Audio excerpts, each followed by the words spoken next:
सक्षम police times, news 112, सक्षम जनतेचा आवाज.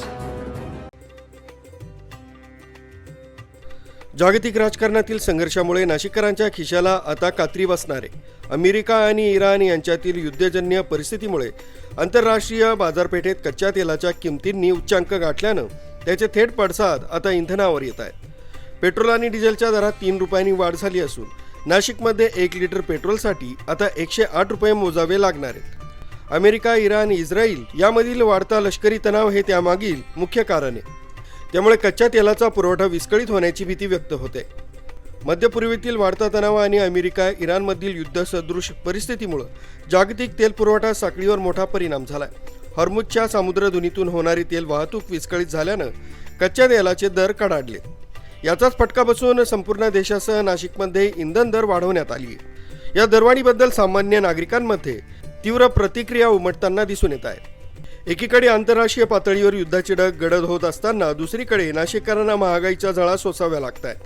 इंधनाचे हे वाढते दर आणि त्याला ईव्हीचा दिलेला पर्याय नाशिककरांच्या खिशावर काय परिणाम करतो हे पाहणं महत्त्वाचं ठरणार आहे. पंतप्रधान मोदींनी सांगितलं इलेक्ट्रिक बाईक घ्यायची.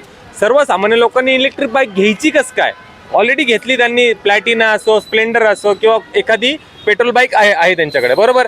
तुम्ही सांगता पेट्रोलचा वापर कमी करा, बरोबर. अरे इंधन आम्ही कमी करू, पण मग लगेचच्या लगेच इलेक्ट्रिक बाईक कुठून घेणार? कुठून? बरं घेतली तरी मग ते आपल्या इलेक्ट्रिकचे पैसे भरणार कुठून?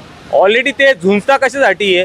मी आज काल बघितलं की 165 रुपये नाही सॉरी 195 काहीतरी 65 पैसे असं काहीतरी रेट होता दर पेट्रोलचा. 194.65 असं काहीतरी होता.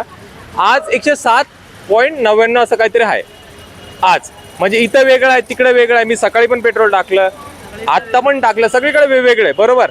आता जर असा जर विचार जर आपण करायला गेलं की इंधन पण वाचवायचं आणि जगायचं पण, जगायचं किंवा इंधन वाचवायचं, दोघीपैकी एक पर्याय द्यावा, मोदींनी द्यावा तो.